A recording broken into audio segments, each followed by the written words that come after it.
Paksa. Pagkilala at pagpapaunlad ng kakayahan, talento at hilig matatag curriculum. Learning competency na isa sa buhay ang tiwala sa sarili sa pamamagitan ng paglahok sa mga programang pampaaralan na nagpapaunlad ng mga kakayahan, talento at hilig ng may paggabay ng pamilya. Naiisa-isa ang mga sariling kakayahan, talento at hilig ng isang bata na kailangang paunlarin ng may paggabay ng pamilya. Mga bagay na kaya mong gawin. Ang talento ay ang mga likas na galing na maaari pa nating linangin. Samantalang ang hilig ay ang mga bagay na gustong-gusto mong gawin o nagpapasaya sa iyo.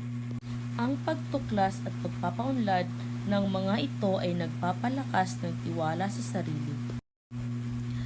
Kung may programang pampaaralan tulad ng paligsahan sa pagguhit, pagsayaw o pagsulat, handa ka bang sumali?